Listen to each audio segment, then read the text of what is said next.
প্রিয় নবী বলেন, আমার কথা অন্যদের কাছে পৌঁছিয়ে দাও, তা যদি একটি আয়াত হয়।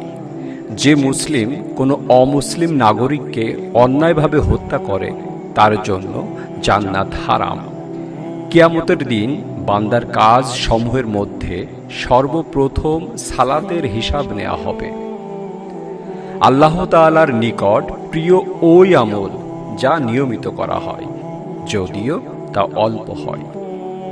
প্রিয় নবী মিষ্টি এবং মধু খুব পছন্দ করতেন। যারা আমার সুন্নাতের প্রতি বিরাগ পোষণ অনীহা প্রকাশ করবে তারা আমার উম্মতের অন্তর্ভুক্ত নয়।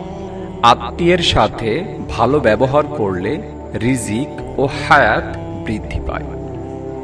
উজু করার সময় কেউ যদি উত্তম রূপে উজু করে তাহলে তার শরীরের সব গুনাহ বের হয়ে যায়, এমনকি তার নখের নিচের গুনাহ বের হয়ে যায়।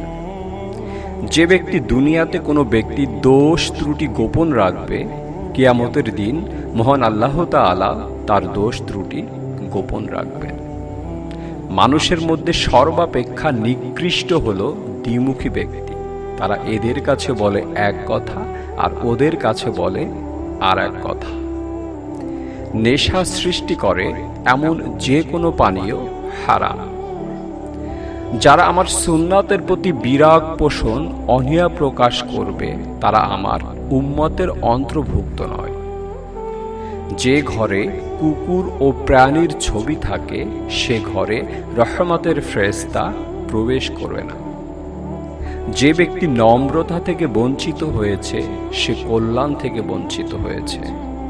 প্রিয় ভিউয়ার্স, আসসালামু আলাইকুম। আশা করি ভিডিওটি আপনারা দেখেছেন। ভিডিওটি যদি ভালো লাগে তাহলে অবশ্যই একটি লাইক করবেন এবং আপনার মহামূল্যবান বক্তব্য কমেন্টসের মাধ্যমে জানাবেন। সবাই ভালো থাকবেন, সুস্থ থাকবেন সেই কামনায়। আল্লাহ হাফেজ।